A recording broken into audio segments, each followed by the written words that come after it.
جن لوگوں کا شرم و حیا تھی حضور کی سنتوں پر عمل کرنے کے لیے، بعض لوگوں کو چہرے پر داڑھی مشکل لگتی ہے، ٹوپی بھاری لگنے لگتی ہے. کیوں میاں؟ نبی پاک کے فدائی ہو، عاشق ہو، تو ان کے اخلاق، ان کے کردار اور ان کی صورت سے نفرت کیوں کرتے ہو؟ تمہیں جب نبی پاک کی بات کرنی ہے تو پورے کے پورے ان کے غلام ہو جاؤ. آج لے ان کی پناہ، آج مدد مانگ ان سے. آج لے ان کی پناہ، آج مدد مانگ ان سے. پھر نہ مانیں گے قیامت میں اگر مان گیا. حضور پاک کی غلامی نتیجہ یہ ہوتا ہے، جانتے ہیں؟ بلال حبشی، کون نہیں جانتا؟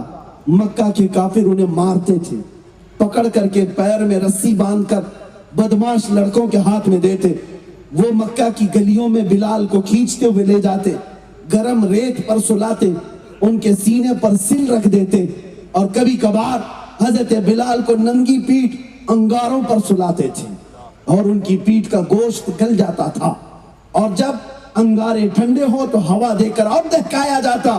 کیوں؟ بلال حبشی کو حضور کی وفاداری کی سزا دی جاتی تھی. نبی پاک محمد مصطفیٰ صلی اللہ تعالیٰ علیہ وسلم کا شہدائی تھا، اس لیے مکہ کے ظالم موب لنچنگ کرتے تھے، مارتے تھے پکڑ کر کے.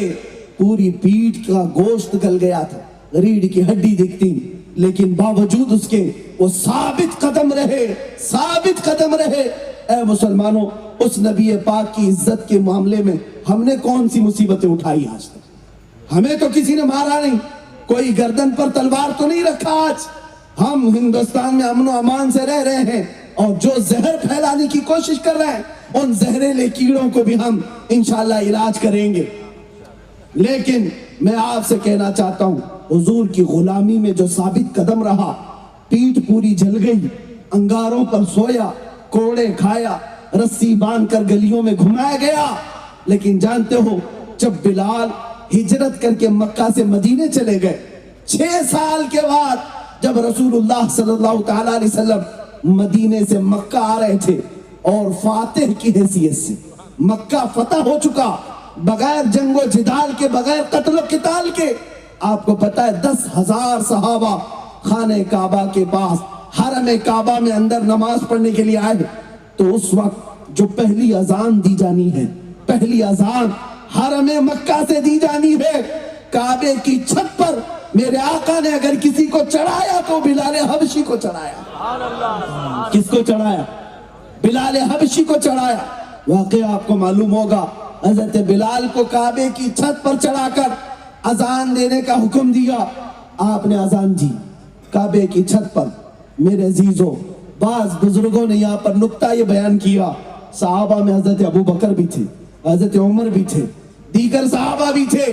آج پہلی اذان مکہ سے ہو رہی ہے تو ان میں سے بڑے بڑے صحابہ میں سے کسی کو اوپر چڑھاتے، لیکن رسول اللہ نے بلال حبشی کو چڑھایا.